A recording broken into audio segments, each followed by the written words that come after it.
সালামু আলাইকুম রহমতুল্লাহ। সুপ্রিয় শিক্ষার্থীবৃন্দ, আজ আলোচনা করব নবম দশম শ্রেণীর উচ্চতর গণিতের আংশিক ভগ্নাংশ প্রসঙ্গে। অনুশীলনী 2 এর 11 ঘ অঙ্কটা নিয়ে আলোচনা করতে পারি। X square minus 4x minus 7 divided by x plus 1 into x square plus 4 এত ভগ্নাংশকে আংশিক ভগ্নাংশে প্রকাশ করো।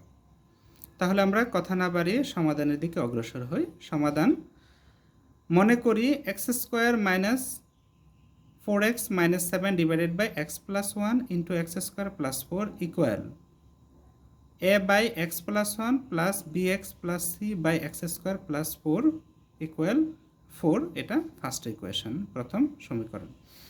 এখানে এটার অর্থ হচ্ছে এ বাই যেটা সিঙ্গেল আছে সেটাকে লিখব এক্স প্লাস 1 প্লাস যেটা কোয়াড্রেটিক ইকুয়েশন বা দ্বিঘাত সমীকরণ এবং সেটার কোনো পুনরাবৃত্তি নেই, অর্থাৎ পুরাটার উপর আবার স্কোয়ার নেই, অর্থাৎ x square plus 4 whole square নেই, শুধু এক্স স্কোয়ার প্লাস 4 আছে, অর্থাৎ দ্বিঘাত সমীকরণ। সেক্ষেত্রে লিখতে হবে b x plus C by সেই দ্বিঘাত সমীকরণ এর উপাদানটা, অর্থাৎ এক্স স্কোয়ার প্লাস 4। অর্থাৎ সিঙ্গেল যেটা থাকবে সেটা এ বাই ওইটা হবে, আর যেটা কোয়াড্রেটিক বা দ্বিঘাত বিশিষ্ট হবে সেটা ক্ষেত্রে উপরে হবে বি এক্স প্লাস সি। অর্থাৎ এখানে এ বি সি তিনটা কনস্ট্যান্ট থাকবে, অর্থাৎ তিনটার মান বের করে নেব আমরা। এখন এর উভয় পক্ষকে x plus 1 into x square plus 4 দ্বারা গুণ করে পাই, কারণ এটাকে ফ্রি করার জন্য, ভগ্নাংশ মুক্ত করার জন্য বাম পাশে। অর্থাৎ x square minus 4x minus 7 equal এটা দ্বারা গুণ করলে এক্স প্লাস 1 ক্যান্সেল হবে, এক্স স্কোয়ার প্লাস 4 থাকে, অর্থাৎ A into x square plus 4 plus এখানে বি এক্স প্লাস সি, এটা দ্বারা গুণ করলে এক্স স্কোয়ার প্লাস 4 ক্যান্সেল হবে, বাকি থাকবে এক্স প্লাস 1, অর্থাৎ B x plus C into x plus 1 equation 2, যা এক্সের সকল মানের জন্য সত্য। 2 নং এ অর্থাৎ যেটা পেলাম সেখানে এক্স ইকুয়াল মাইনাস 1 বসিয়ে পাই। প্রশ্ন হতে পারে কেন এক্স ইকুয়াল মাইনাস 1 বসালাম? কারণ হচ্ছে এখানে এক্স প্লাস 1 ইকুয়াল 0 বিবেচনা করলে এক্সের মান হয় মাইনাস 1, অর্থাৎ মাইনাস 1 বসিয়ে পাই। অর্থাৎ এখানে আমরা 2 নং এ ক্যালকুলেশন করব। Minus 1 whole square minus 4 into minus 1 minus 7 equal A into minus 1 whole square plus 4 plus B into minus 1 plus C into এক্সের মান মাইনাস 1 প্লাস 1।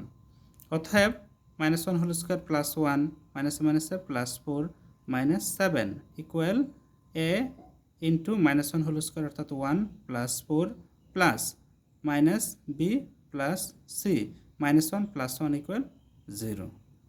অতএব এখানে সংখ্যা আসে 1 plus 4 5 minus 7 equal minus 2 equal 4 plus 1 equal 5, 5 into A মানে 5a plus এখানে দেখো 0 দ্বারা এটাকে গুণ করলে 0 হয়। অতএব 5a এ পাশে যদি নিয়ে আসি ইকুয়াল মাইনাস 2 হবে। এখানে এ পাশে পুরোটাকে এই পাশে আনলে এ পাশে পুরোটাকে এই পাশে আনলে চিহ্নের পরিবর্তন হবে না, যেটা আছে সেটাই হবে, অর্থাৎ 5a ইকুয়াল মাইনাস 2। সো এ ইকুয়াল মাইনাস 2/5 হবে। আবার 2 নং হতে পাই, যে 2 নং সমীকরণ পেলাম সেখানে থেকে আমরা কাজ করব। X square minus 4x minus 7 equal, এখন আমরা ব্র্যাকেট উঠে সাধারণভাবে গুণ করব, A X square plus 4a plus B X into X মানে বি এক্স স্কোয়ার, আবার বি এক্স ইন্টু 1 অর্থাৎ B x plus C into X C X plus C into 1 C. তাহলে এখানে যেটা আছে সেটাই হবে ইকুয়াল, এখানে আমরা যে কাজটা করব সেটা হচ্ছে এক্স স্কোয়ারের সহগ, এক্সের সহগ এবং কনস্ট্যান্টকে সেপারেট করব। So A X square plus B X square অর্থাৎ A plus B X square এর সহগ পেয়ে গেলাম, প্লাস এখানে এক্সের সহগ হচ্ছে বি, এখানে এক্সের সহগ হচ্ছে সি, অর্থাৎ B plus C into x plus কনস্ট্যান্টগুলো যেখানে এক্স বা এক্স স্কোয়ার এক্সের উপাদান থাকবে না, অর্থাৎ 4a প্লাস সি। কেমন? আশা করি বুঝতে পেরেছো। এক্স স্কোয়ারের সহগ সেপারেট এ প্লাস বি, এক্সের সহগ বি প্লাস সি এবং কনস্ট্যান্ট 4a প্লাস সি, এটাকে তৃতীয় সমীকরণ ধরে নিলাম। এখন এক্স স্কোয়ার ও এক্সের সহগ সমীকৃত করে পাই। সমীকৃত জিনিসটা হচ্ছে উভয় সাইড থেকে একই জাতীয় জিনিস আলাদা করব, অর্থাৎ এখানে এক্স স্কোয়ারের সহগ হচ্ছে এ প্লাস বি। এখানে এক্স স্কোয়ারের কোনো সহগ নেই, না থাকা মানে হচ্ছে মনে মনে এক থাকে, এক বা ওয়ান লিখতে হয় না। সো এ প্লাস বি ইকুয়াল ওয়ান লিখতে পারে, অর্থাৎ ওয়ান ইকুয়াল এ প্লাস বি, সেটাকে সাজিয়ে লিখলে এ প্লাস বি ইকুয়াল ওয়ান। অনুরূপভাবে এক্সের সহগ হচ্ছে বি প্লাস সি, তাহলে এখানে এক্সের সহগ হচ্ছে মাইনাস ফোর, অর্থাৎ B plus C equal minus four. এখানে কনস্ট্যান্ট হচ্ছে ফোর এ প্লাস সি, এখানে হচ্ছে মাইনাস সেভেন, অর্থাৎ four a plus c minus seven, এরকমটি হবে। তাহলে শুরুতে আমরা প্রথমটাকে নিয়ে যখন কাজ করব, a plus B equal one পেলাম। এখন এর মান আমরা পূর্বে নির্ণয় করেছি মাইনাস টু বাই ফাইভ, অর্থাৎ A equal minus two by five plus B equal one.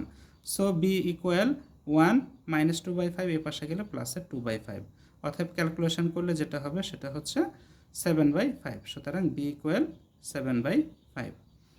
এবার এক্সের সহগ হচ্ছে বি প্লাস সি, এখানে এক্সের সহগ হচ্ছে minus four, so B plus C equal minus four.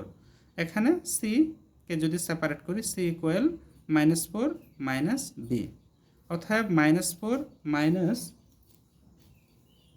B এর মান হচ্ছে সেভেন বাই ফাইভ, অর্থাৎ মাইনাস চার পাঁচা 20 আর 7 হচ্ছে মাইনাস 27 বাই ফাইভ। তাহলে আমরা বি এর মান পেয়ে গেলাম, সি এর মান পেয়ে গেলাম এবং এর মান পূর্বেই নির্ণয় করে ফেললাম। এখন এ বি সি এর মানগুলো আমরা এক নংয়ে বসাবো। তাহলে এক নং যে সমীকরণটা সেটা কি, সেটা হচ্ছে এরকম X square minus four X minus seven by x plus one into x square plus four equal A by এত B by B x plus C by এত। অতএব এটা লিখলাম সমান এরকম যেটা প্রশ্নে দেওয়া আছে সেটা লিখলাম। এখন এর মান আমরা পেলাম যেটা, সেটা হচ্ছে মাইনাস টু বাই ফাইভ, অর্থাৎ minus two by five by x plus one plus b এর মান পেলাম seven by five into x plus c এর মান পেলাম minus 27 by five divided by x square plus four. অতএব এখানে যা আছে সেটাই লিখলাম, প্লাস এখানে 7x বাই ফাইভ লেখা যায়, প্লাস মাইনাসে মাইনাস 27 বাই ফাইভ লেখা যায়, অতএব নিচে হর হচ্ছে five, so five 7x minus 27 minus two by five উপরে জিনিস আর নিচে হচ্ছে এক্স প্লাস ওয়ান, অর্থাৎ মাইনাস টু বাই ফাইভ এখানে ভাগ আকারে আছে, গুণ আকারে লিখলে উল্টে যাবে, অর্থাৎ গুণ one by x plus one plus 7x minus 27 by five into এখানে এক্স স্কোয়ার প্লাস ফোর, এটাকে উল্টে দিলে one by x square plus four. অতএব প্লাসের জিনিসটাকে যদি আগে নিয়ে আসি, one by five into 7x minus 27 by x square plus four, আর এটা হচ্ছে মাইনাসের, মাইনাস ওয়ান বাই ফাইভ যদি লিখি তাহলে two by x plus one. এখন ওয়ান বাই ফাইভ কমন নিলে বাকি যেটা থাকে সেটা হচ্ছে 7x minus 27 by x square plus four minus two by x plus one. তাহলে পূর্বে যেই